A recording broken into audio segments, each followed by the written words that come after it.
welcome everybody to episode 116 of the podcast. We got Sean Palmer on today. Sean, thank you very much for coming on. I appreciate your time. Absolutely. How was work today?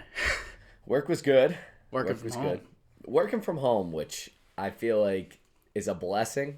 And over the last few years, I was someone who had the opportunity to work in office prior to that as an intern. So I got a vibe for the corporate culture, for being around people in an office setting, and just also getting accustomed to when you go into work, you go in from 8 to 5, 9 to 5, but when you wrap up, the laptop stays and your day's over. Now it's a little different working from home. I think that work life and home life blends. So there's a good aspect to that where if I want to do laundry someday, I can be doing it in the background and it doesn't really interfere with my work. But at the same point, it's easier for someone to reach out and say, hey, can you check your email? And my laptop's available and you're doing work at 6 p.m., Yes. you know?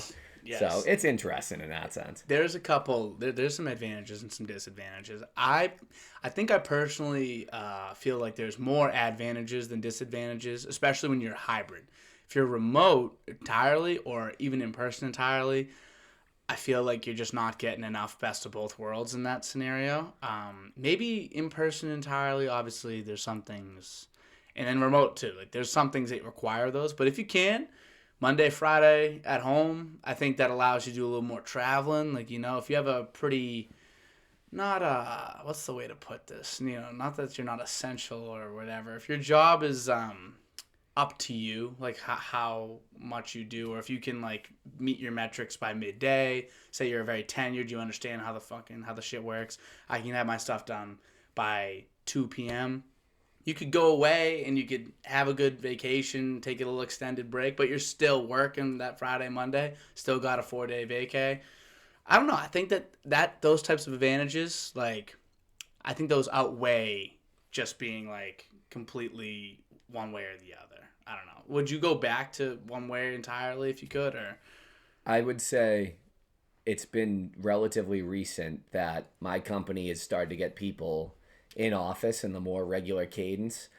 And if anything, I've taken from that I'd prefer to go back to full-time in person rather than full-time at home. Yeah. And I think that, to your point, hybrid work is incredible because you get the benefits of both, you know, and I think that for us being younger and getting into our career, it can be really important to be around people in an in-person setting. And so I would hate to give that up. I think if I happen to live, like my older brother, for example, he works in Boston, lives in Boston, so he's in office every single day. And I'm envious of that, but by no means would I commit to commute to my company, Right. 40-minute commute both ways, 5 days a week, and there's not even the benefit of having people in every single one of those days, you know? That stacks too. Like the gas, the mileage, the time, like that shit stacks up. You talking 40 minutes there, 40 minutes back. I have pretty much the same commute going to work, and it was Wednesday, Thursday, and now we're moving to Tuesday, Wednesday, Thursday, starting this week actually for me, which is funny that you're saying that. But yeah, Tuesday, Wednesday, Thursday, 40 back there and back. Like, yeah, I'm getting a lot of podcasts in. Like, I'm listening to a lot of shit. Like, I play audiobooks. Like, I feel like that fills my time better than music. I like music in the background, but I like listen. If I'm going to be on the drive, like the drive is the background in a bad way. Like, that's probably going to be resulting in a crash or two soon. But, yeah, I don't know. I think having that commute can fuck you up, especially because what would that be? 40. That's Yeah, you're getting 400 minutes. It's a lot of minutes. It's a lot of minutes. It's a lot of time. It adds up. It does. And it's funny because I think when it comes to hybrid work, you know, I never profess to think that my work is incredibly difficult. I mean, I talked to my younger brother. So Mike is a nurse. Fact. And he just gets going in his career. And the types of stuff that he's seeing and the situations that he's in, it's completely foreign to me. And it feels so much more high stress. And so I don't worry too much about hybrid versus at home, but it sets up an interesting conversation. And I remember when I first started working in that, and it was funny because I'd talk to someone like my dad who has a job that he could never be at home for, and he just thought so little of at home work. And he'd have people coming over to fix a dishwasher, fill up the gas tank, and he'd just assume, oh, these kids got to be available all day. They got no meetings. They're not sitting around doing any work. And it's just a free-for-all. They're basically paying you to hang out and just have a good time. So I think it's funny because whenever I talk to him, I always think about how there's probably a lot of people who have that same opinion. And it's maybe not helped by the fact that, we got a lot of kids our age who might actually be at home just playing Call of Duty for you got 3 hours straight. You got nothing to do, and that's that was I talked to Ryan and Minnie about that. Like Ryan was saying in his past job, like good luck catching him doing anything past like 11, like you could kind of chill. And there's times where like I'm working and I can't move all day from like working at home. And then there's times where I got very little to do. I'm like, damn, like I'm at home right now, and it's so easy to just get yanked away from it, especially, being the type of guy I am. Like, I like things. I like to play. I like to go like do random shit. Like I'm always investigating and like learning things to do for the podcast, stuff like that, planning. And so it's easy to get pulled away as opposed to when you're at work. It's like the boredom almost makes you do work. When you're at work, you can't do anything else. Like you have to work. So you'll create some more for yourself. You do some professional development. I feel like that's kind of where you lose it. The professional development, like the social interaction's huge. Because like for me and my work, I do sales. I'm shaking hands all day. It's what our entire job's about. And you definitely lose a little bit of that. Because I feel really tight with a lot of my coworkers. And I was only going in 2 days a week. Like I can only imagine how like that camaraderie is after a 5-day work week. It's like high school all over again. But that actually brings me to another point. I was wondering, when's the last time you made like a genuine friend? Like someone that like you added into like your day-to-day life as like a close friend? That's a fantastic question. And it's hard to answer because there's all these people that you meet that maybe become an irregular addition to your everyday schedule. It's like you might see someone every few months. I'd say the last time really might be around college because within the college setting, I think it was just so much easier to meet someone and have the ability to set a plan and see them that same week because you live within a 5-mile radius. Sometimes you might live in the same building, and also you don't have the same obligations and commitments that you have even a year out of college.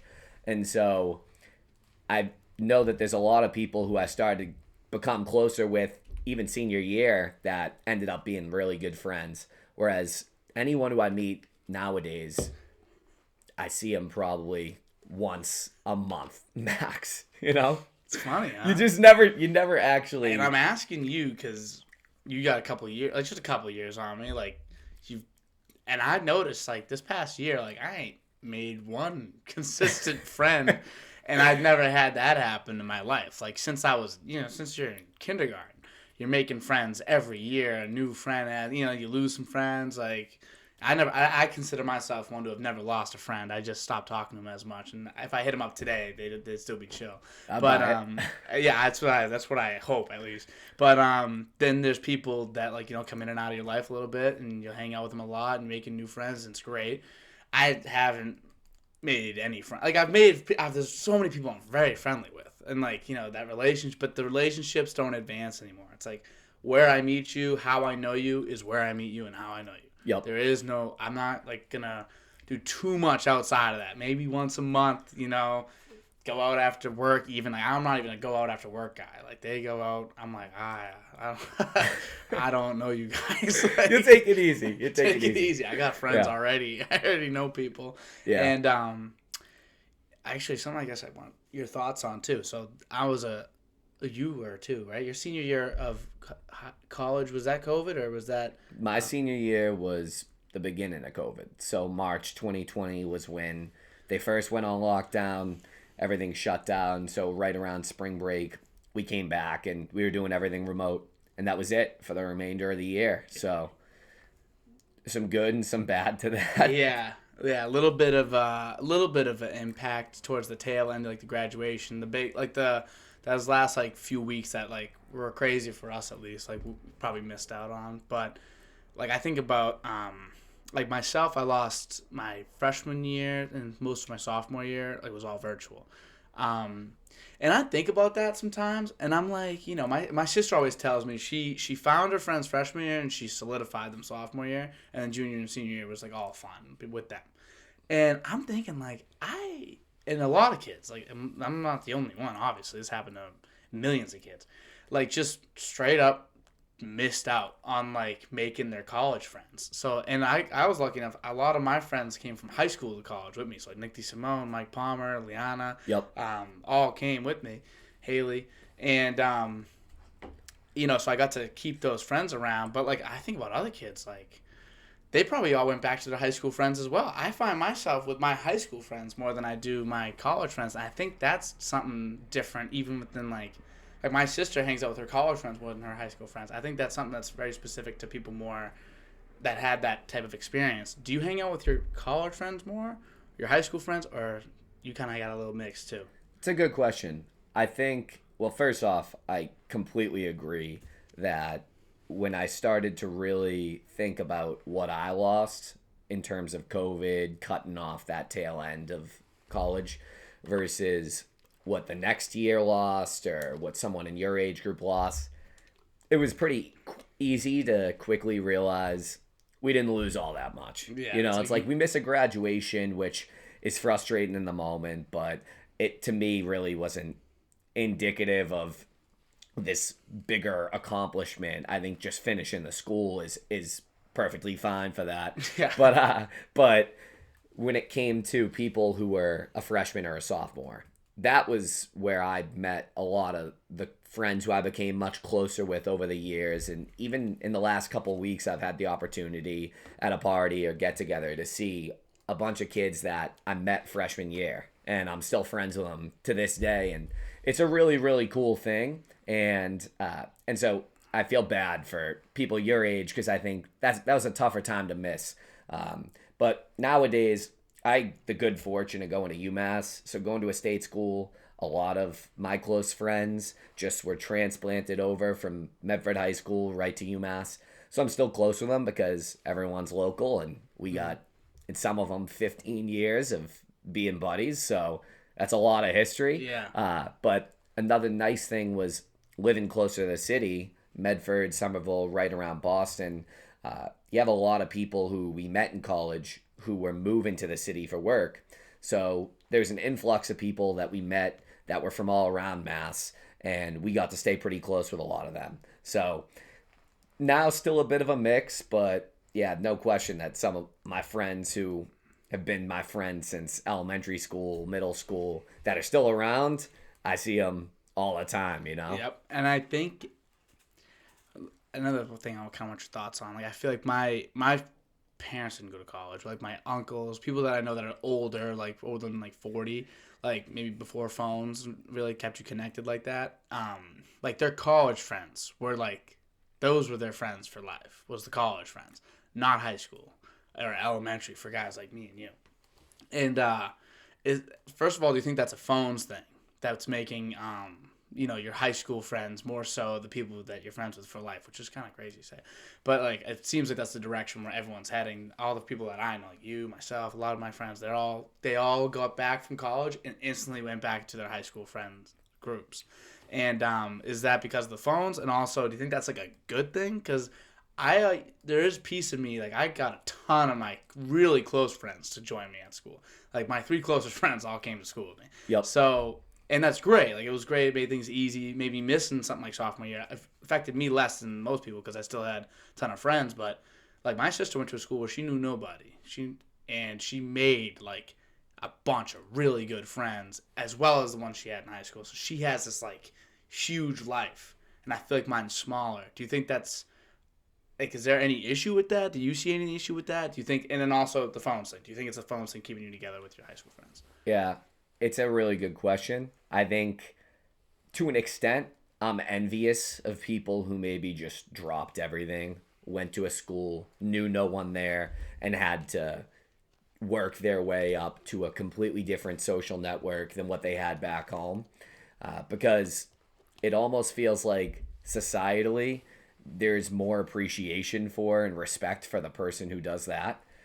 But It's true.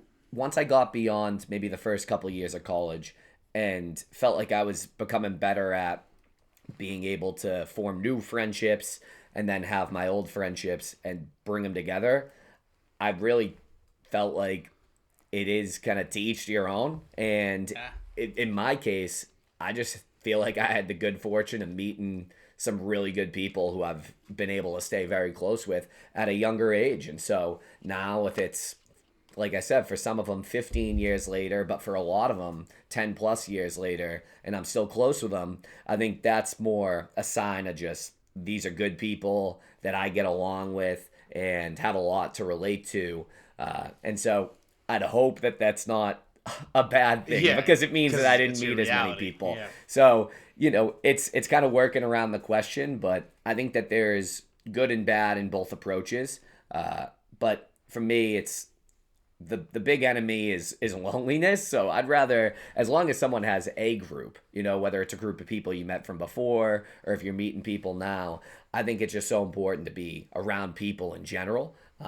So I think as long as you can avoid that, you're fine. Why do you feel like that's important to be around people? Like, it's an obvious. I feel like it's an obvious thing, but like a lot of times, very obvious things people don't care to describe and don't care to understand better.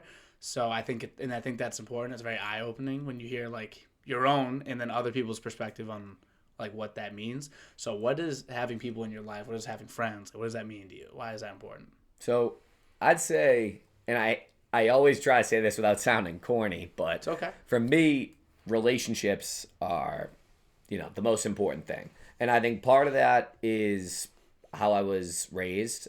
I mean, I'm in a family, 4 boys, and parents who I think by all accounts did a pretty good job of hanging on to their friends and making effort to get people together. And so from a young age, I think that I saw the value of being within a group. And then as I got older, one thing that I realized I just took to was meeting new people and talking to people. I mean, I'm here talking to you, and I'd say the same thing about you that I'd probably say myself, which is I love to talk, sometimes to a detriment. I got buddies that are like telling me to shut up or that we gotta get somewhere, but We gotta get somewhere. but I think that there's always maybe that curiosity or desire to meet someone new, to talk to someone, whether it's about work or something random or sports. And so I crave that. And outside of just the meeting people, it's once you get to know someone, I think that that's a really cool thing too. And now we're getting a little bit older in terms of just getting out of school, and I love talking to friends of mine about what they do for work and hearing about different experiences. And so I just feel like it makes you smarter, it makes you happier and more connected. And for me, those are all good things. But that's why I'm always pressed about my relationships, and maybe even trying a little extra hard to see people that I haven't seen in a while, because you don't want to feel like it's gone by the wayside, Feel that, dude. I try to set up like a lunch like every other week with someone that I haven't talked to in a while. That's like been my new thing. It's just like, hey, let's just go grab lunch. Like, let's just go be old school. let's just me, you, someone else, go grab some lunch, catch up, learn a little bit about what the other person's got going on. So yeah, I mean, obviously, it's not. I don't need to put you. I'm a huge relationships guy. This is the basis of what I do. This is what my life's like come to at this point. It's like all I want to do is just build that relationship and then just like have really strong bonds with basically everyone that I come in contact with. So I fully agree with you. And honestly, something the reason I even asked you is because I never really thought about it myself. Like, why do I feel like relationships are so important? And honestly, the more I'm thinking about it, I don't really even know. Like I think a piece of it is like because of like fear of the inverse, like what you were saying. Like the enemy is loneliness, and I wonder if that's really like what drives me to really like, hey, be part of all these relationships, and I love my alone time too, which is funny. But like Yeah. I want to choose to be alone. I want to. I'd hate to like be forced to be like by myself because either I've talked everyone out of the building or whatever I did, you know? Yep, So, yep. and I think that kind of leads into like living a successful life in your eyes. Like, to me, I don't really know what that, well, what is to you? What is success to you?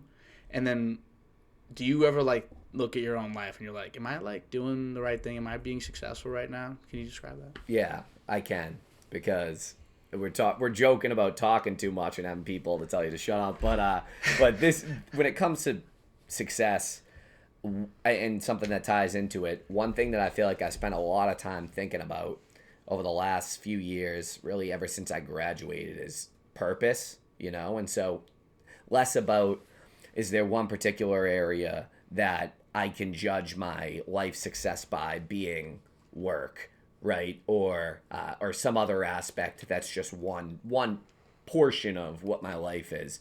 So when I think now about what success means, I do think that I find a lot of passion and purpose in doing things that I'm able to advance in. So I like the idea of having a career that I can be proud of and work that I can invest in that, allows me to learn something new every day, work with people that are way smarter than I am, that can teach me a lot, or that have had careers for 10, 20 times as long as my career has been.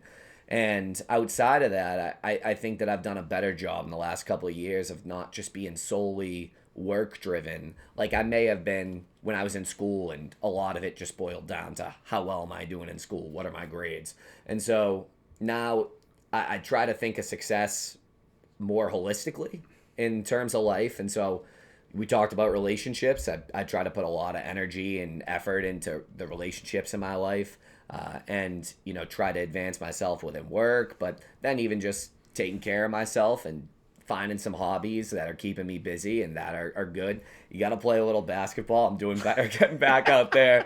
That's a big one too. It's true. Like having some sports to play with. And I think not playing basketball for like a year or two and then getting back into it, you realize, oh, you miss the competition. A little competition, something to I think so. It sounds like getting better at things is kind of like what wakes you up in the morning. Totally. That Totally. fires you up. Like, Yep. did I get better today? Like something in that is interesting. And I never really thought of that. Like, because I think a lot. And you're that type of guy as well. For sure. I don't know why. Like, I don't know what brings me to always try to think very big. And I think a big struggle with me is like trying to think smaller. Like, get focused on the task ahead. Focus on what you're doing right now. Like, you don't gotta, not everything's just huge scheme. You don't gotta be thinking of like your life's purpose all day. Like, it's a good little thought to like, look into and be aware of, but like keeping myself grounded's always been kind of tough. And like, instead of just thinking about these random things. But yeah, dude, I think getting better at things, I've never really thought of it like that, but that's a huge motivator to like keeping you going on a day-to-day basis. That can be a huge barometer of success. Like, I think of it like I went to the gym today, got a new PR today. That's what I'm talking about. On the bench? On the bench. Yeah. And I feel great today. It's like, is that a coincidence that like on a day where I made a ton of progress, a day where I got a lot better today? Yep. Like I got a lot better today. Is that like a mistake? I worked today. I went to the gym and I maxed out and I'm doing a podcast. What a fucking win of a day. Yep. I got better in every aspect of my life today. And on the days when you do absolutely nothing, like, you feel like shit. Yeah. So I guess progress is a good barometer of success because it could also never end. Like it's not like you'll ever stop being able to read or like learn something. And that's gonna be tough when I get older. I can't hoop no more. No. I don't know what I'm gonna do. Finding different ways to compete against yourself, and even in the context of a sport or something. But I think listening to you talk about it too, I feel like I can relate a lot in the sense of you're just always thinking. So you want to make sure that you're putting all those thoughts to good use. And when I was younger, I've always been interested in politics, right? So when I was younger, I used to think that I was going to graduate and become a mayor or run for some high office. And you just have vote. You got my vote, pal. Hey, thank you. If I ever run, I'll be reaching out to you. Maybe have you be a campaign manager or actually a PR rep. Yeah. But I would always have these ideas that were so like filled with grandeur, where it's I need to be some big politician or I need to be someone who's enacting this massive change that's way larger than just an individual's contribution. And at times that fueled me because it maybe inspired me towards pursuing lesser goals with a higher purpose. But as I got older, I just realized, we graduate and we're going to have 45 years of a career. There's no way that I'm going to accomplish these massive goals that I think I'm going to set for myself in the first 2, 3, even 5 years after graduating.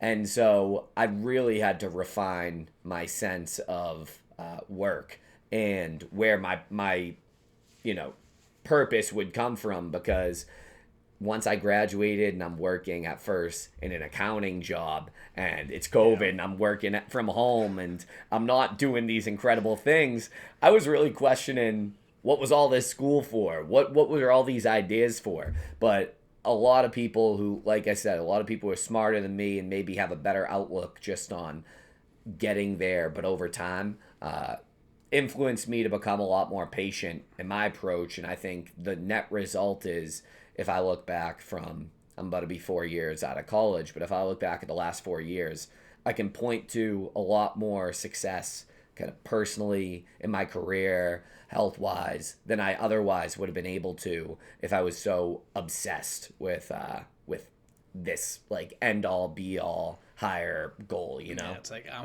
it's like solving climate change is a beautiful thing, Sean. It's a great idea. It's a beautiful, beautiful thing. And, I think anyone that sees the issue will support you, but it's just like, how can you do it? Like, or how can that be your focus without knowing if it'll ever even be something that you can even do? Like, it's not like, and it's hard to say like tamper your dreams, because like I'm huge on like just go for it, like whatever, like like if it's a huge idea, all right, rip it, like, and there's gonna be people out there that can do that, but I don't know, it's hard to really like put a life's worth of effort into something that, first of all, is a lot bigger than you. It's like, it's not like you can't do it by yourself. You need a bunch of people. You need to lead a massive group, and you need to really make an impact in order to do something like that. I'm using climate change as an example because I think it's less of an issue.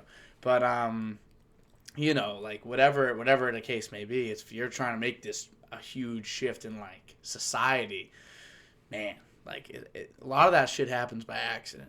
Like, and from what I can think about in history, it's not like these like, you can have a great idea, like I think like a Martin Luther King, who like wanted to solve like issues using peace, like with like no violence, and not everyone wanted to do it that way. But in the end, like, I think we've made some progress from that time. And he was a guy that moved the needle on that. But even so, like, that's one guy, and it was like an incredible guy in the right moment at the right time, and in a lot of ways, like, falls into it. It's like an accident, like God willed it. And if you're meant to be like someone that moves the needle for something like that, I think it'll happen. The big issue is when you have these huge ideas and you're the guy that thinks like we think like we talk. So if you know us, we're thinking as fast as we're speaking. That's in sure. In our head all the time. So when you have these grand ideas, you wanna leave an impact. You wanna be a guy that's in a history book. It's like, it's hard to settle to not be that. So where do you want to leave your impact if it's not going to be in these grand ways that, like, cats like you and me dream of? Like, how do you plan on leaving an impact? That's a really good question. And I think that if anything, one thing that I really took away from again the last few years of trying to be a little bit more patient, a little bit more reasonable is actually a good word for it, is that, you know, where can you affect the most change immediately without needing to invest a ridiculous amount of your time and resources. And where that led me was, for one, you know, I mentioned I really enjoyed politics. It was one of my majors at schools, but instead of just solely being obsessed with national politics and big issues that, for all intents and purposes, we can't really determine anyways, being from Mass, with a state that's going to vote one way, we're not going to move the needle. I think that I moved away from those types of issues and those types of concerns and started to say, how can I maybe get a little bit more focused on something community driven, right? Or you get involved in like food pantries or other places that, you know, you could go give an hour of your time. Or if you wanted to if you didn't have time but you wanted to donate money, you could give $25 in a donation, and it's going to immediately impact people around you within your community and make a difference without you needing to get involved in something that's bigger than you and a lot of times can be kind of manipulated by larger structural forces. You know what I mean? That's the big issue, I think, with having anything like national or international, like, things politically. It's just, there's just so many like external factors that like go into a lot of these decisions being made. Like, a lot of these people are bought and sold, like, you know, on different ideas, and like you just kind of hope that there's enough sane people making like at least some human decisions, you know. And no matter which way you see the issues, like, at least like make it based on like what you think versus based on like what the dollar wants you to think. And that's always going to be something that I think, and definitely something I thought about too. Like, the older I get, I'm kind of the inverse of you. Like, when I was younger, didn't know what politics were, never thought about it, never cared about it. Yep. I was like, all right, well, Obama's cool. He balls. So I ball with that guy. So that's it. And but I remember reading like this paper in 2008 when that election happened. They gave us two slips, like one on McCain and one on Obama, and told us what they were like. And McCain likes hiking and chili and Ferris wheels. I was like, this guy is nice. I like this guy. Yeah, he's got it all figured out by that big three. Then they go to Obama, and Obama likes music. He likes ball. And I was like, this guy's pretty cool. And like, that was kind of like how I got introduced to politics. Never thought of it like these two had these huge differences in anger towards each other. They didn't. They liked each other. And like and I think that's much more beneficial than growing up now. And, like, they just hate each other so much. It's just, like, leading that way feels so wrong to me. Yeah. And that's part of that, like, what are the motivations here? Like, do we want to have conversations? Like, does anyone even care about that? Like, are we going to have a presidential debate? Is that going to happen? Honestly, I don't think so. What the fuck? Which is crazy to think that that's where we are. Am I bugging that that's like just not going to happen this year? It's so bad. I feel like that's really bad. Like, I don't know. Like, I don't think either side really cares. Like, I haven't seen it be like this huge deal. Maybe I'm wrong. I don't read the news enough, but that should be like the number. Like, dude, when are we doing this debate? When are they going to talk to each other? Like, why can't we make that happen? Is it that crazy? But it's so funny because maybe 2 days ago, I was just scrolling through videos, and I mentioned, despite the fact that I don't think I'm personally getting involved in any type of national politics, I'm probably just as obsessed with the national politics as any other political junkie is, right? Yeah. Like, I'm always consuming podcasts and articles to try to learn more, and right now in an election year, there's a lot to consume. But I was just watching a video the other day of debate highlights from the last 40, 50 years, and I didn't even think of it in the context of we're not even going to have one of these this year. We're not going to have one. It sounds absurd, and you know, for better or worse, it may actually be a good thing considering the debate they had in 2020 probably just left the U.S. looking terrible. I know, dude. That's a huge issue too. It's like, that's why like me being when I was younger, I was like, all right, well, like I can get behind these guys as guys, like I can get behind these guys. I just want like a guy I can just like really get behind in one way or another, like really just be like a fucking good dude, like just like I don't even know what I'm looking for. It's just like I think it's just the old timers gotta go. Like, I think that's the first dude, step. the old timers gotta And go. I think young people maybe feel like they're beating a dead horse by saying the same thing, and we're not, breaking ground by saying, hey, maybe the first step to get people excited is to not have two people in their 80s Seriously. running for president at the same time. And I think that would be a big step, is you hope that you have younger people involved. And I'm someone who's inclined to believe that we're not going to have, maybe 40-year-olds running in 2028. But I think that we'll have something different from what we have now. It's just how do we get through this election? And I'd like to think that we'll get better at adapting to a digital age in which it does feel like everyone's so hyper-polarized, but been given no indication to believe we're actually getting better at it, right? Yeah, but are we as hyper-polarized as like we might feel we are? Like maybe the extremes are so far away from each other, and then they're so loud, and I don't know. Like I feel like there's everyone I talk to is not that they think the same. Like a lot of people like I disagree with, but like they're very chill about it. Like it's like yeah, we disagree. Like all right, like sure, like we disagree, fine. And in a weird way, it kind of just goes to show like how well this shit works. Like this like system we have, like the checks and balances and all that, is like, yeah, sometimes like the other side is gonna be right, or is gonna not be right, but is gonna get what they want. It's like that's part of the deal. Like that's part of why you get some of what you want. It's because they're gonna get some of what they want, and in a weird way, we end up back in the middle anyway. That's been. But I feel like a lot of people. There's a massive silent majority now, like because the extremes have gone so far. It's like you're just losing people. Like people are just like, all right, no, that's fucking crazy.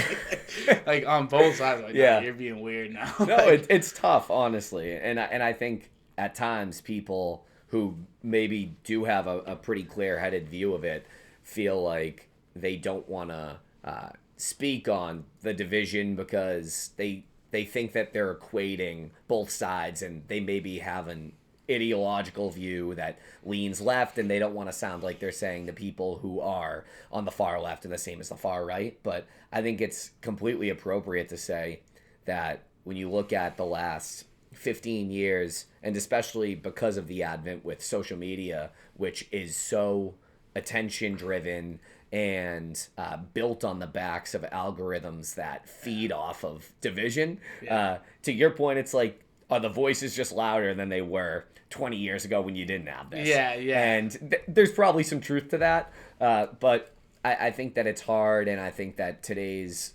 media setting is so driven to just further stoke that division. So it's at a disconnect, because I feel like, to your point, a lot of people I talk to seem much more reasonable than we're all portrayed from what I'm consuming. You know? Sure. And what do you think about like independent media like sources kind of popping up more and more now?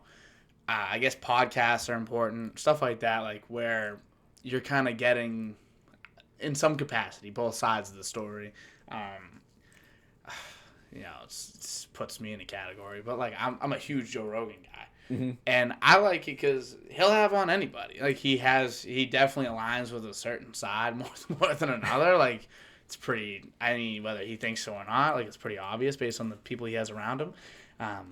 Like you ever want to see yourself, look at the people around you. Like, But like I have some of my favorite episodes were with Bernie Sanders and Andrew Yang. Like those were super fun. Like I loved hearing like someone that maybe doesn't necessarily agree speak with these people and learn a little bit about what they're like, and what's motivating them, what their like political ideas are, not just like this diss battle. Like I'm listening to like Kendrick dissing like Drake when I'm listening to these debates, but or the lack of thereof debates now. But I think sources like that, like, what are your thoughts on that taking over? Is that even possible with the way that like I guess like Fox and CNN have like a stranglehold on like television? Like, is that even possible?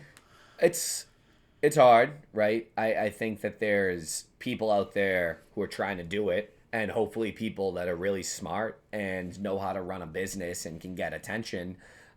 I'm someone who still is inclined to believe in, more in industry media, right? So like there's elements of I'm not going to go to Fox News or CNN for anything, really, unless I'm just quickly checking a headline, because Yeah. you look up a name or you look up something and then you go see that even before you read the articles, the two headlines completely spin it one way or the other. Yeah, I'm, yeah. I'm just not doing that, and I don't like to consume my news via TV.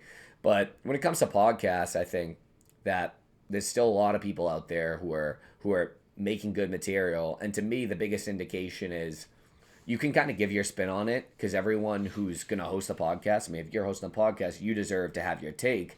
But if you just have some voices on there that I might disagree with or might learn something from, that's more important to me. So, like the podcast I like now that I consistently go to, you could probably make an argument that they might have a lean one way or the other most times because they're in media and because, I think that they're reputable. It's probably a leftward lean, Yeah. but as long as they have people on, or they're actively going to events where they're interviewing people Yeah. who are Republicans, and they're not just putting them on to make them sound foolish. It's like they're actually interviewing people to find out what they think and why they think it, and they're talking about those issues. That to me is more an indication of whether or not I'm actually going to get anything out of listening to it. Because I don't want to listen to someone just talk about something that I 100% agree with, just to further convince me of Yeah. what I already believe. I feel psychotic when I do that. Yeah. And I do it. Like, it's like I like, not that I like I'm looking for it, but like, sometimes I'll throw on the podcast and it's just like all things that like I'm thinking, and I'm just like, what is even happening? Like, you almost feel like you're hearing an echo in your own head. Like, and I don't really like that either. I like hearing, and I don't like arguments either. I don't know what it is. I think it's just like a genuine conversation. It's more fun to me, especially because like if you disagree, you can hear the counter, and then you hear the counter to the counter. There's no running away. There's no. I like it better when there's a little less research involved. Like, you can't just. It's not like just one person like cornering another person with like their information, knowing their stance, and then being like, "All right, we'll say this," and trapping them into like this hole of questioning. I don't like that either. Like, so the like, super interviews like that, I'm not too huge on. Like, the conversational podcasts are like those are the money spot for me. And I think it's just hard to like really get succinct news in that way. That's another huge issue. Totally. People want to know, especially now. We were saying earlier, like, you want quick hitting, fast stuff. A minute. Tell me the news today in a minute.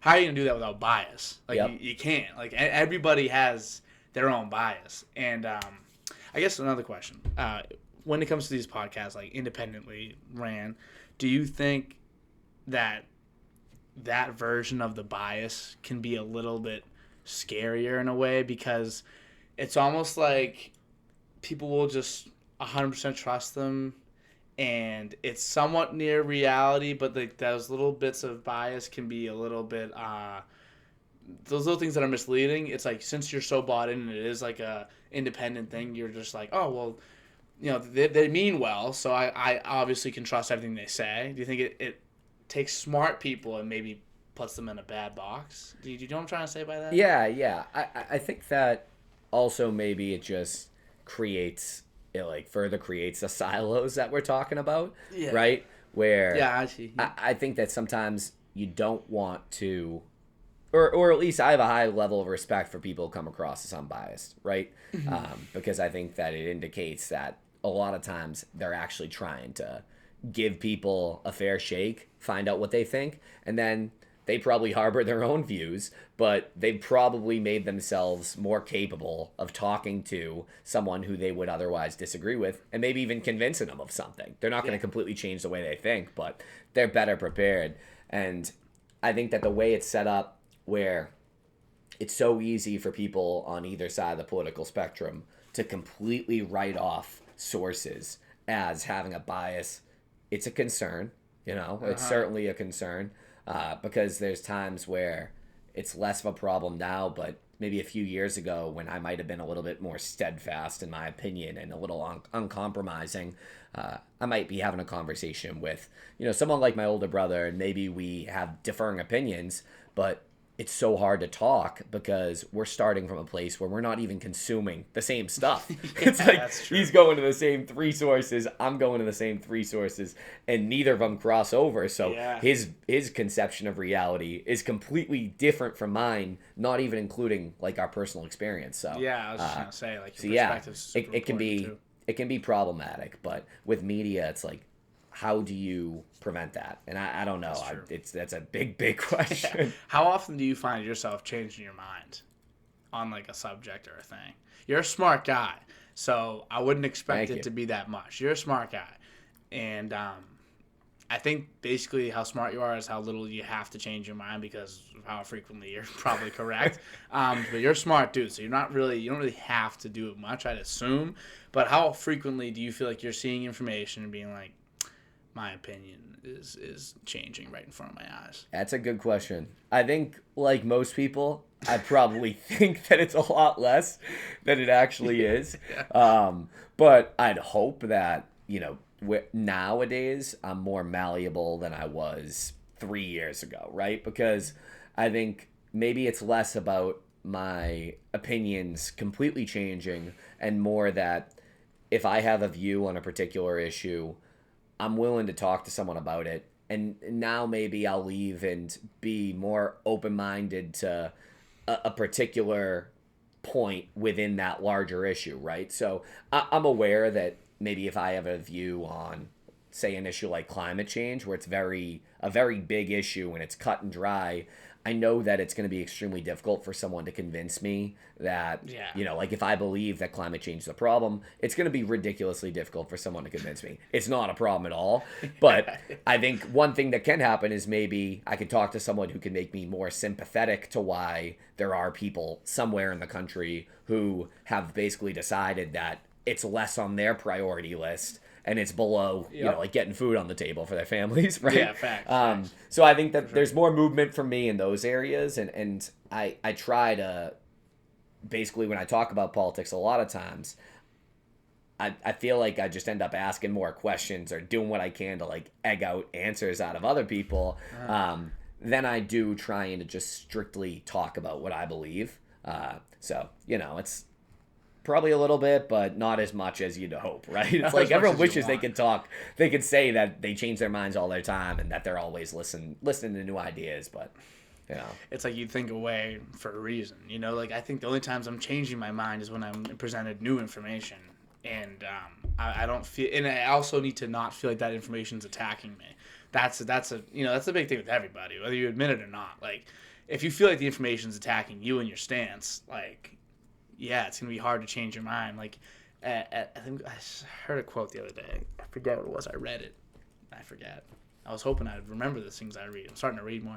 And, but it was just saying, like, if you convince someone against their will, they're not convinced. Yep. Like, you're never going to change someone's mind that way. And it's like, also going into conversations not wanting to change minds. Like, you don't want to change your mind. I just want to understand what you're trying to tell me. Like, if you feel a certain way about a certain issue, or really with anything, like me being in the sales world, it's the same shit. Like, I'm not gonna convince anybody to come talk shop with us. Like, I need to just ask enough questions until they get to the point where they're like, I want to do this. Yep. Like, the only way to get someone to do something is to make them want to do it.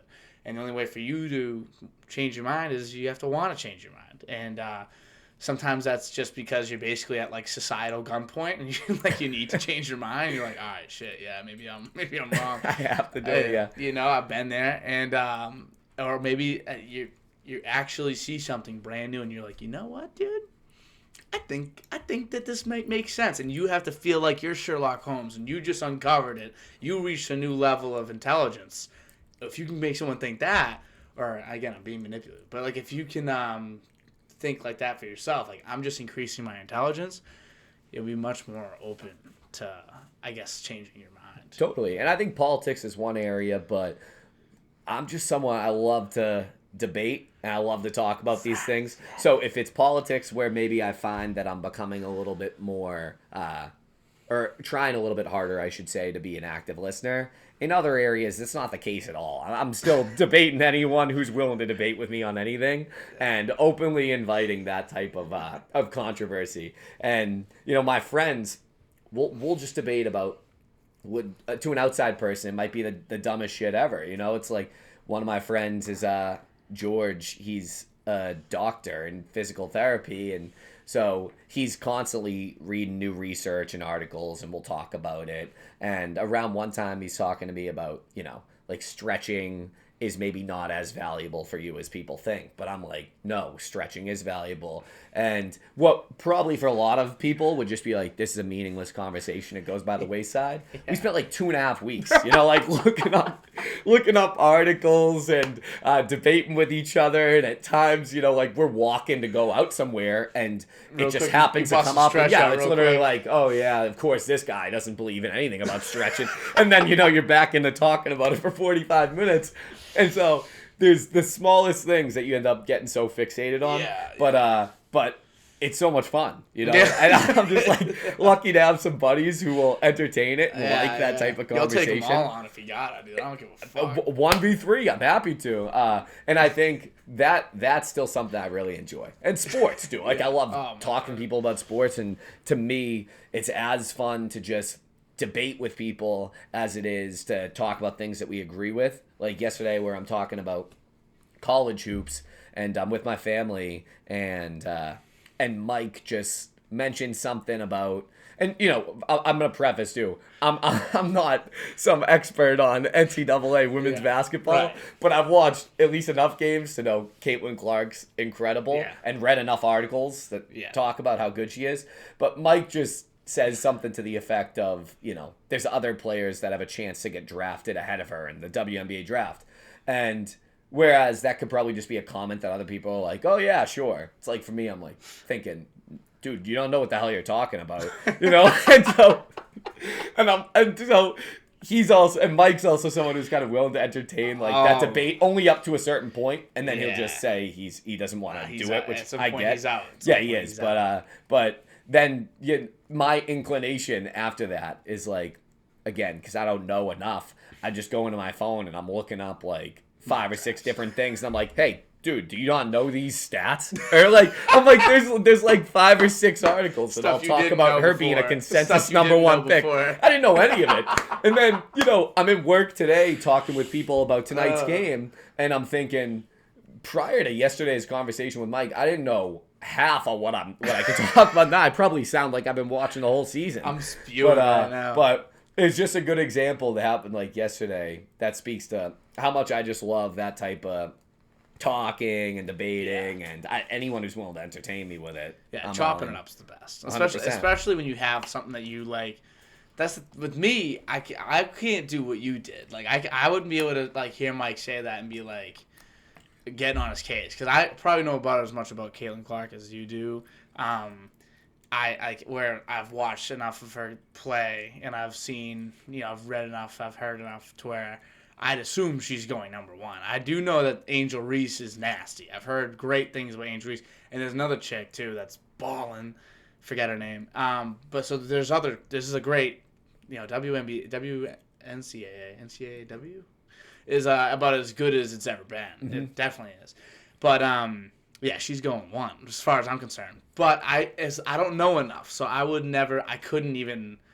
can't risk, my ego can't risk being like then Mike pulling up the file that says, you know, she's flashy, but Angel Reese is going 1. I couldn't handle that, like, for my own. I'm too fragile. Yeah, and I'll be the first to admit that the reason why it's a good example is because I'm not going into that conversation well researched, so I'm maybe saying things like, no, she's 100% going number 1. I don't know that it's 100%.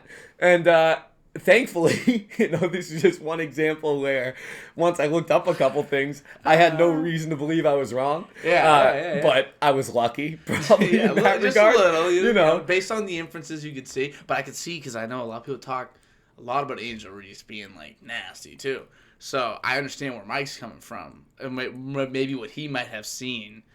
I don't know if he's just as in tune with WNCAA as me and you, like where maybe those 2 extra articles helped us out big time. They might have boosted our stock. Yeah. But there's all those types of I love arguing when I know. Like, if I know, I'll chop it all day. I'll chop all day long about it because I know already. Like, it's already over for me. Like, and that's probably where I'm the worst to argue with. That's where my family always says I'm stubborn. I like to think I'm actually very understanding. They just don't want to disagree. I'm cool with disagreeing. Just know that I think I'm right. When we walk out of this place, you didn't prove anything to me. Like, I'm right, no matter what you say. So, and whereas I think maybe like with what I can say in a debate, I might leave some doubt in other people. I'm right. Yep. And I don't know. Why is that fun? Why is that enjoyable? Shouldn't that not be enjoyable? I think part of it is probably just you're raised that way. Because I don't know if it's similar in your house, but my house, you'd really just congregated the 6 most stubborn people in American history, and you put them under one roof. And that was what led to all of our arguments and any way that we would talk about anything when I was growing up. Oh. So, Your poor mother. No, it's brutal. I can't even begin to comprehend what it was like to put up with the 4 of us, and then you have my dad in the mix. Yeah, no, it's the 5 of you guys. It's not the 4 of you and your dad. It's the 5 of you. It absolutely is. Like, we used to. I was just thinking about this the other day with my brothers, but we'd play sports obviously all the time, and there's 4 of us, so it was you could just set up 2v2, but we'd get so into it at times that we'd have, we'd play wiffle ball, but it wouldn't just be one wiffle ball game in the backyard. We'd have a whole wiffle ball league where we're ages, 7 through 13, and we're on a computer writing up a schedule for 8 different teams, and the teams are just comprised of that was a good I guess predictor for your Excel career. I would say it certainly helped out, because then we're like, it just everything we did, it would just get to that next level of competition, right? Like, so we're writing up a schedule, we have uniforms, we're going out, we're keeping stats, I'm 10 years old, and we're talking about which of me or my brothers has the best ERA in the wiffle ball league of 2008, right? And so I think getting into that level of detail and just having brothers to be competitive with, certainly for me, is why I felt like I was so stubborn, or I used the word earlier, like steadfast in kind of my opinions. Then you get older and you're like, I need to moderate it slightly. Yeah. But I think it's good because, it makes for interesting conversation. I'm always of the mindset that it's a lot more fun to disagree with someone as long as it can stay cool. But it's a lot more fun to disagree with someone than it is to just feel like you're on the same page the whole time. I think that's the exact mindset that makes us, when we're listening to a podcast that's like saying what we think, we're like, what exactly. the fuck is this? Like, yeah. You want to disagree with me? Like, you ever say that? Like with your friends? Me and my friends are very like-minded people. Mm-hmm. Especially like me and Mike, 99% of the time, we're on the same exact page. And like, it makes things super fluid and super nice, super easy. But then like, then we're at odds, and it's the best, because it's just like 2 titans, like just fist fighting with words, and it's the best. But agreeing with people all the time, it's tough though, because I want to have more like productive, I guess, disagreements in my life, something that will make me learn a little bit. But like, when you're with your friends, you just want to like be so chill, like, and then something like will come up, and I'll be like, all right, let's debate about it. But like, I don't know. I wouldn't want to hang around with non-like-minded people at the same time. But is that like a good thing? Like, should I be around like people that think differently than me? I don't know. And I think that, to your point, you find that once you get comfortable enough with people, you get excuses on an opportunity to disagree. I'm honestly even thinking of you. I'm like, you come over, watch some basketball at my house, and we're all watching the Celtics, so we all got the same team that we're rooting for. We all probably know enough about the players to have a good idea of who we think is good, how the value that they add.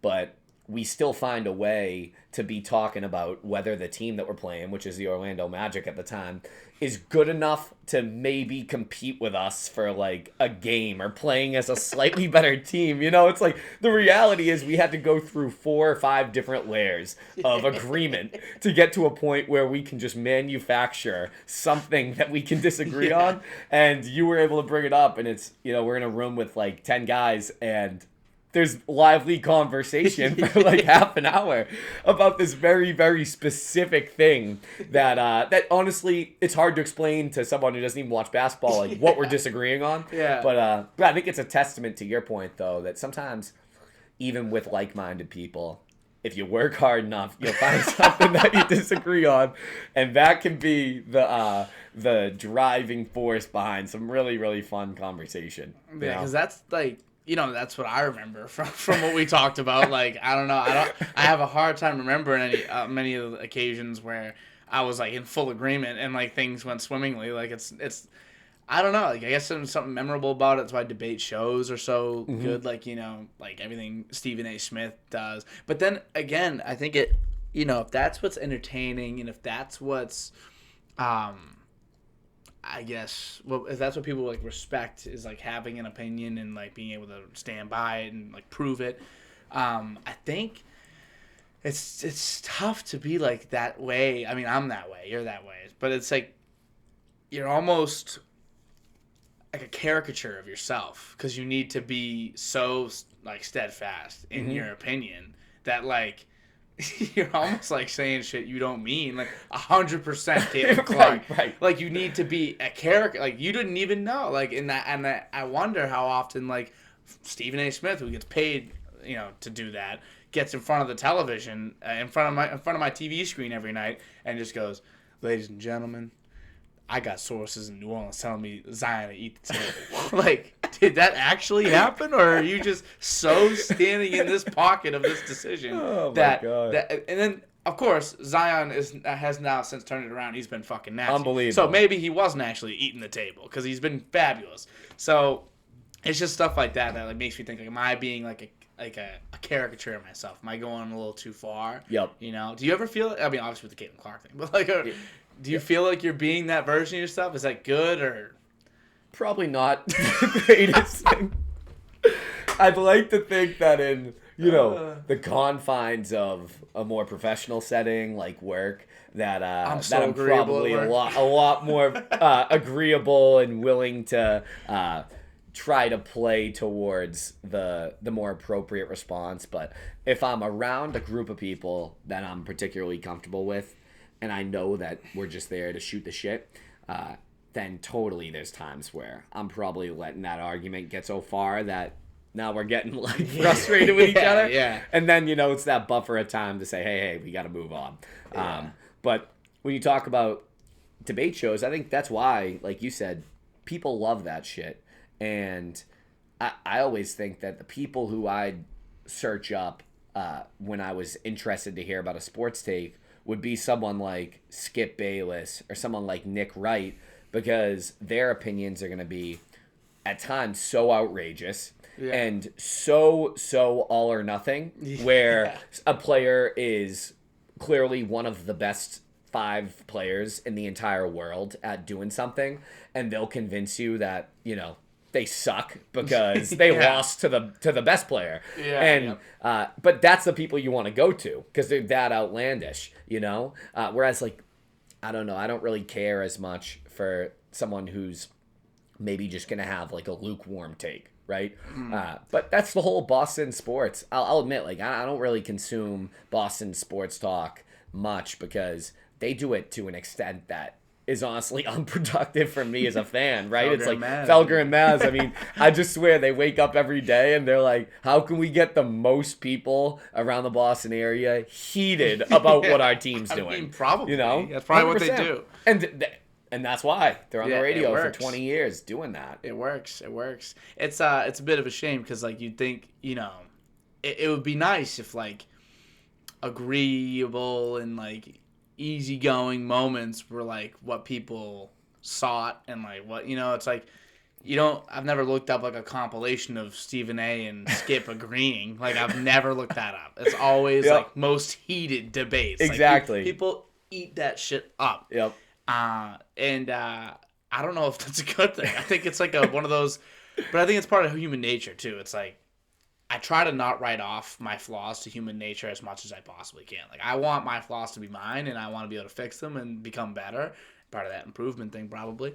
But there's some things that are just like we're all addicted to food, and some people really struggle with food, some people. You and me both, fucking love food. Yeah. And you gotta be, you're obviously in fabulous shape. Like, I'm in pretty good shape. Thank you. Like you run and everything, but like you need to be in a certain type of shape to eat, to run, and then to be able to eat the way you eat, Yep. And so I can see that still being an issue. So anyone that's looking at him, like, he doesn't have a problem with food.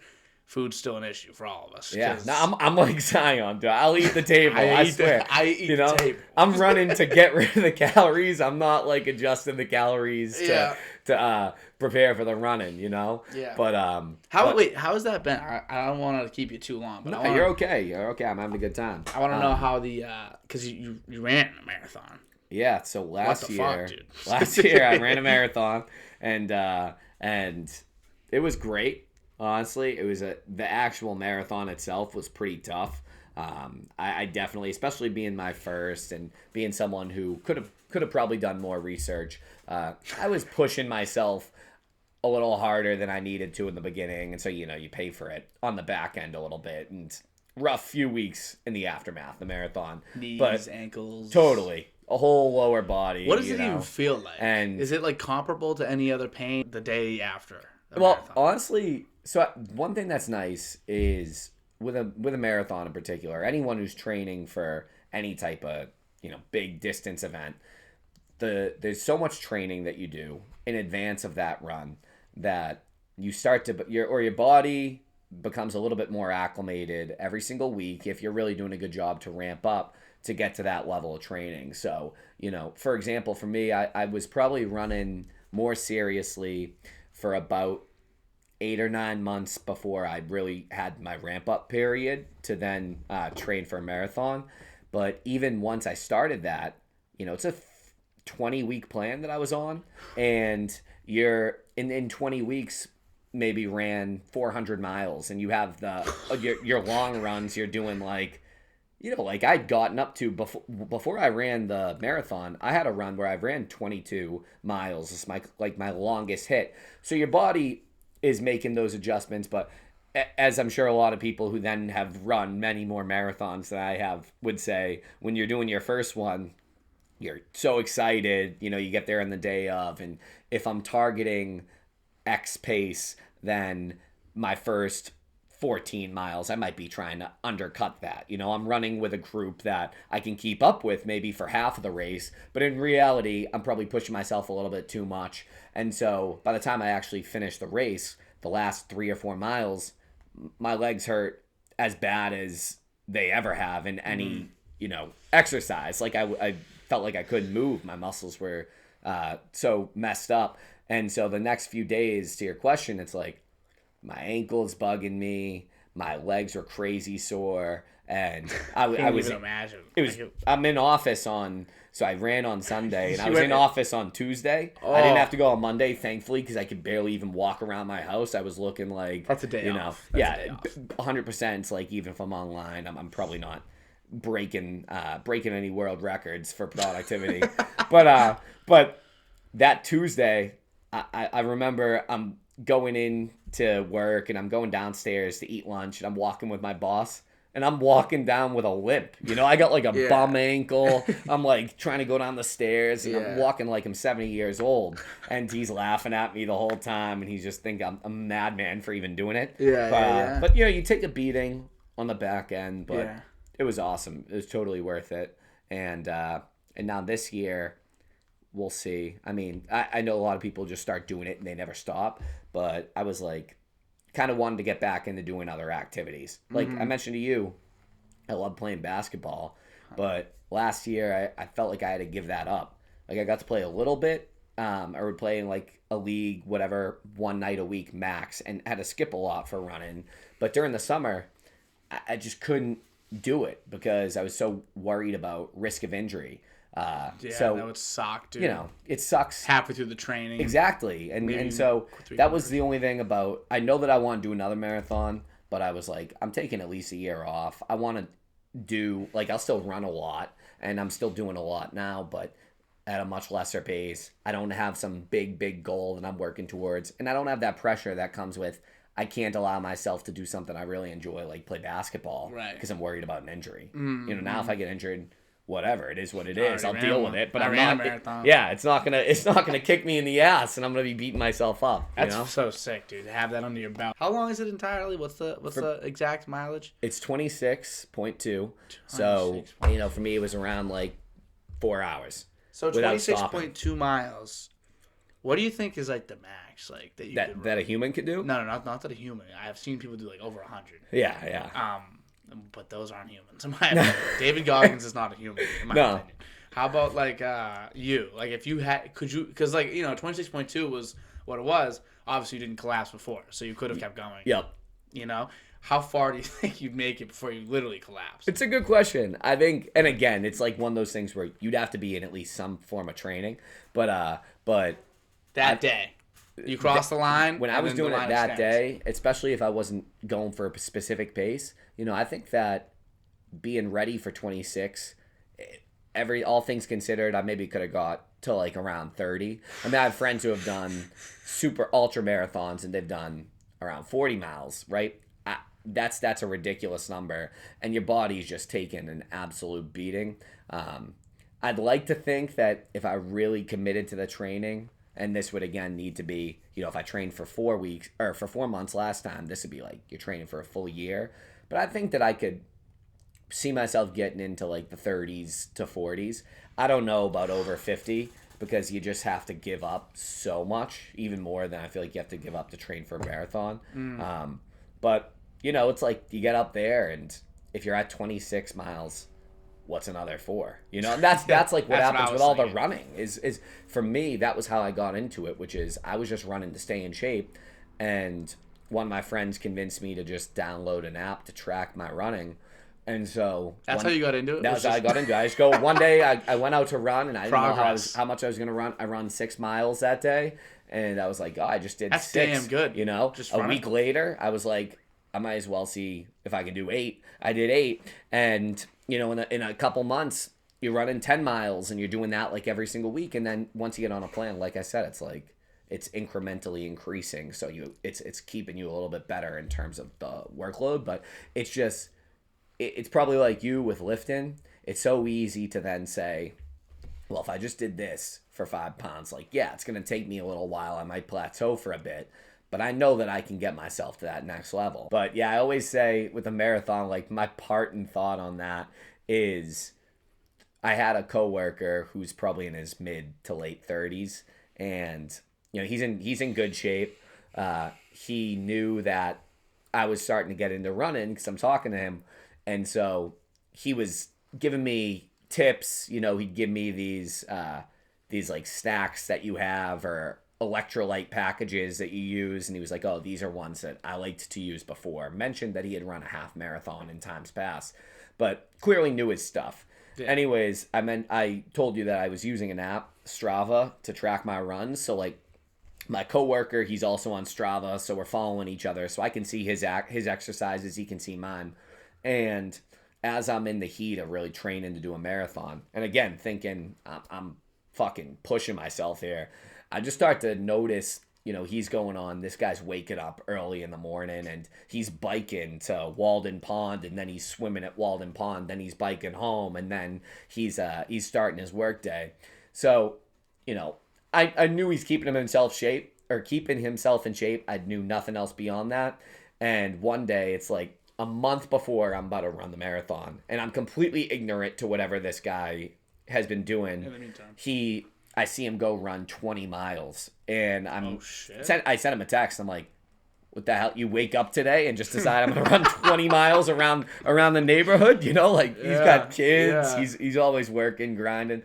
And And a few weeks later, this dude was up in Canada and did a full Ironman. No So way. he went up there and an Ironman, I'm probably butchering it a little bit, but it's something to the extent of 115 miles of biking, 2.5 miles of swimming, and then a full marathon running. I'm pretty sure. And I couldn't believe it, but it was so funny because here I am training for this marathon, and this guy completely leaving me in the dark about what he's getting into, but just helping me out, and I'm like complaining to him about, I got to do this, I got to do that. Yeah. And when I went in on the next work day, I was like, hey, what come did here. he look like after his? He said he was run down bad.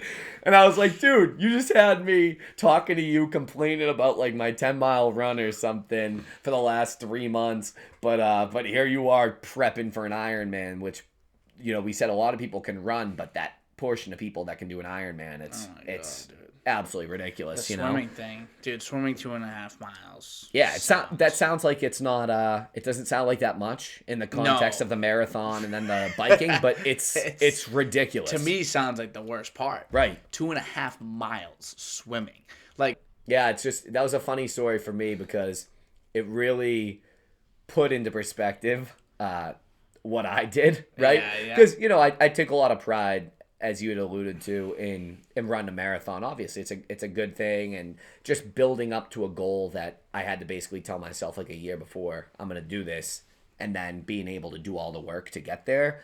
That was something I took a lot of pride in, but it was good to remember right away, like, I'm no hero. This guy literally, I just talked to this guy, and he did what I did, and then he threw the bike in and the swimming on it, So it was good, because I think it's good, because sometimes it's like, you don't want, or you want to maintain pushing yourself and having goals that make you feel good, but you don't want it to like cloud your estimation of how, or just inflate your ego. You know what I mean? Yeah, you want to remember where you are. Cool. Dude, I feel that way all the time with my brothers, honestly, and like, oh my God. With Mike, guys, dude, nurse. Yeah, they're ridiculous. Every day. He saved someone's life one day. Whether it's, like, are you kidding me? Yeah, and he'll just drop that on you. It's like, what did I do at work today? I mean, at the end of the day, I'm putting numbers into Excel, right? It's like I there's a lot that goes into that, and I can certainly talk more about the purpose, what I'm doing, or what the end goal is. But the reality of my work that I'm doing is that I'm working on a computer. And then you talk to someone like Mike, and he might tell you he saved a life, right? It's pretty hysterical, actually. Yeah. But I feel I'm like, dude, what? Like, with really those guys, like my brothers, that's where when it comes to something like working out or work, that we were talking about competition and everything earlier, but also just the inspiration aspect of it can be enough to drive you. Where beyond just, I'd like to think that I got a lot of individual drive, but for sure, it helps to say, oh, if my brothers are doing this, I don't kind of want to be the odd man out who's not taking care of business, right? Yeah. It's like I want to make sure that I have a successful career, or that if they're getting into the gym every single week and they're making a ton of progress on themselves and eating good, like I want to be doing something similar, And so I think that's something where, getting back to some of the stuff we were talking about with just family and competition, it's like it can be really healthy. And nowadays, I think we probably all feel similarly, like me and all my brothers. Yep. I guess to kind of put like a bow on some of the things we've talked about, with the seeing progress, like with seeing progress, when you're doing something on a day-to-day basis and you're progressing at it, and that's what drives you. I'm starting to see, I think that's what drives me. I think that's what actually is going to end up driving a lot of people. Yep. I'm wondering, do you think that enough people are like living their life that way? Do you think that that's even like the right answer? Like, should people be living their life that way? Or I guess just what are your thoughts on that? It's a good question. I think that for me, I know it works. I'm very detail oriented. Like every week, a lot of weeks, I get to-do lists, even if it's something simple. It's like I got to see it, I got to check it off. Or if I got goals, it's like I got a 3-month goal, I got a 6-month goal, and then a year. So that keeps me very well aligned with whatever my goals are, and makes the visibility into whatever progress I've made a lot more valuable. But for other folks, maybe they don't necessarily need that structure, but they're still able to achieve the same goal. Yeah. So you kind of have to do what works for you, but I think it's a no-brainer that the majority of people, the average person, would benefit greatly from adding some type of structure into their approach to anything, be it work, exercise, hobbies. And so I'm a huge advocate for it. A lot of times if I'm talking to my friends about any of those areas, like I'm always saying, just write out what you want to do, power writing something down or setting goals and trying to be more mindful about, short-term goals, long-term goals. So I think it's the way for most people. And so I try to usually let that kind of guide my own decision making, but also when I'm talking to others about, if you're trying to achieve a specific thing, like, break it up into pieces. So long-winded way of saying, I think it's the best, the best possible outcome for most people. For people that, at least people that probably. Yep. And then the last thing I wanted to, I guess, more comment on than ask you about was that when I've noticed, like, maybe 3 times, like, maybe 3 of the 4 of the episodes, like, you'll text me, like, especially the ones with your brothers on, or people that which is the whole point. Like, I don't, people that are like, I haven't watched the past couple, I'm like, well, you don't know anybody that was on. Why would you watch the past couple? Like, watch the ones that that you want to watch, that, like, have, like, your friends on. I think that makes sense to me. And, but you'll text me, and like, you'll give me some good feedback on those things, and I don't know what it is about that. It's a incredible quality, because not a lot of people, like, will reach out, and it's people that I know watch. They won't reach out and, like, say, like, hey, like, I like this, like, this was cool that you did.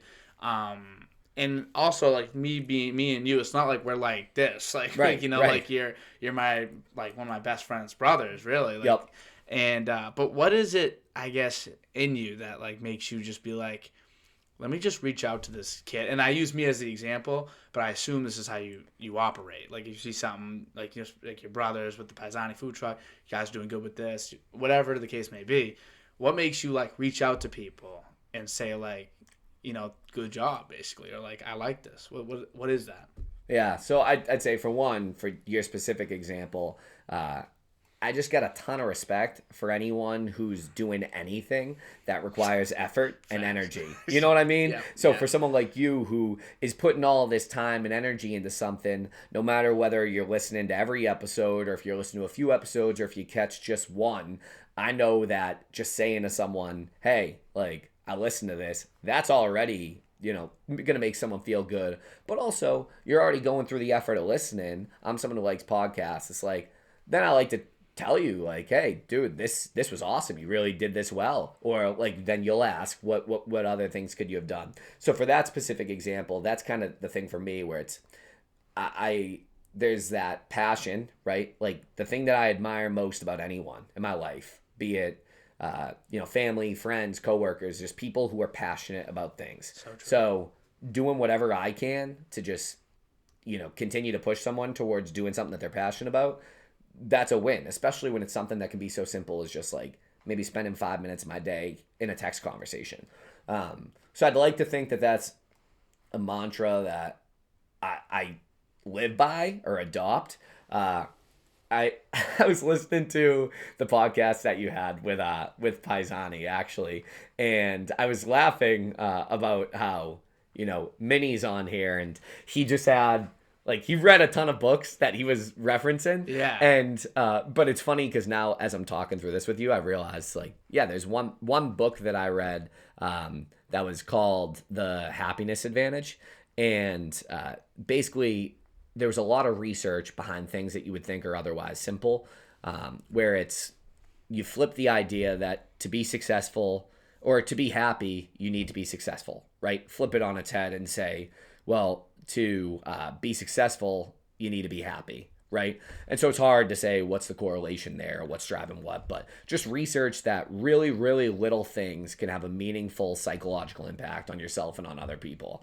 And even in the context of, going to get a physical or getting a checkup, it's like small things like talking to someone and complimenting someone before they go into their checkup is having an impact on how well they perform and physical attributes, things you would never think of. And I read that, like, last year. And I think after I read that, one of my big takeaways was, for the future, I'm going to just put way more effort into doing something that maybe seems small on a regular cadence. And so something like talking to you might be a byproduct of that. It might also just be a byproduct of me just loving when people are passionate about things and trying to talk to them about it. But you know, it's like we talk about value in relationships.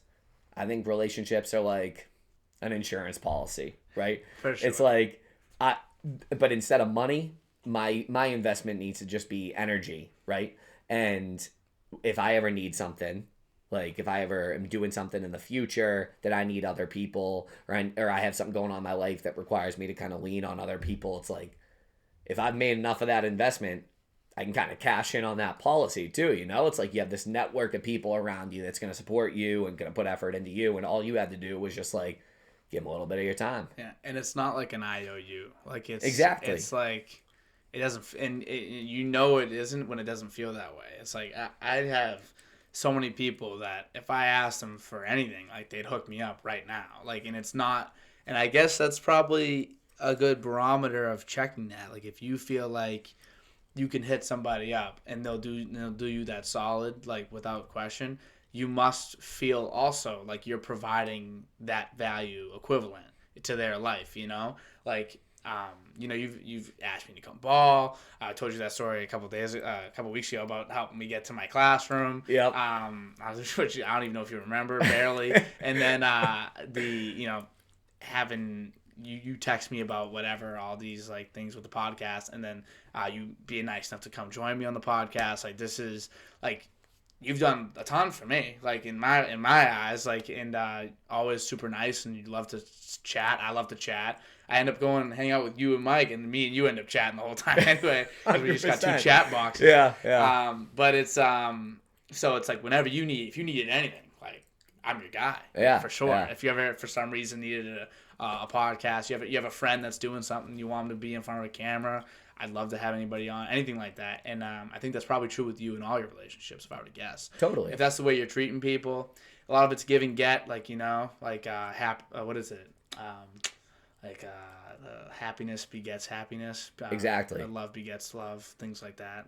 If you put it out, it'll come back. Totally. And, you know, I'm glad you live like that, because I live like that too. No question. And to your point, you know, I guess like my general takeaway too is it makes me, and I think there's studies to say that this is the case. It's not just my own personal anecdote, but it makes me feel good to make someone else feel good. You know what I mean? So as opposed to being someone who's just negative about things or making people feel unheard or underappreciated, if you can do something really small that's going to make someone feel valued, even if it's just like, you know, saying hi to someone walking by or whatever, that's going to have a good, tangible impact on that person. And also it's going to leave and have me feeling better in the same way that like you feel better after you leave a workout. You know what I mean? Yes. So you plant a seed of happiness. That's it. In the person and little in yourself. things. And little then, things. Like, next thing you know, and it's corny, but it's just how it is. Like if you really can spread like that type of happiness, you'll find it coming back your way. Like if that's what you radiate, that's what you'll attract. People that are like that will be your friends. My friends are all pretty fucking good guys. They're happy guys. Like Mike's the angriest one I got, like, and he's angry for no reason, but like, and he's super dope too, obviously. Yeah, but yeah. he's like, if he's the angriest guy you got, you're in a good spot. Yeah, you're doing all right. You're doing all right for yourself, and plus he can cook, so make me a nice meal. when we all got sick with COVID, best week of my life. I never had cooking like that. We all stayed in the houses because we all got it, and he came over and he hung out with us, and he was making me breakfast and shit. I was like, thanks, hon. It was the best, dude. Dude, he's a good chef. He's a killer chef. Killer chef. Yeah, killer chef. I know. But yeah, Sean, we under 140 exactly. So That's what I'm talking about. Kept it under 12. Those last 2 questions. I very much appreciate your time. How was your time on the podcast? Did you enjoy yourself? This was awesome. I'd 100% do it again. Yeah. You know, I love talking. I love chatting, and I think you do a good job steering the conversation. Like you joked about how, you know, we'll just start talking and we'll figure out things to say, but especially for the first hour or so of talking, I feel like you just have a good idea of how to listen to where the conversation is going, not let it get overly wrapped up but give it the amount of time that it needs to develop. So Yeah. I had a good experience. I think that I think you're doing a good job. You I know, appreciate it. Thank you very much, and I appreciate your opinions on that. Because again, as I said before, you're a smart guy, and I take your opinion very seriously. So thank you very much on that. Thank you very much for watching. If you're still here, hour 40 in, I appreciate you as well. And episode 116 in the books. Sean, that's what I'm talking about. thank you very much, my friend. My pleasure, Dick. All right.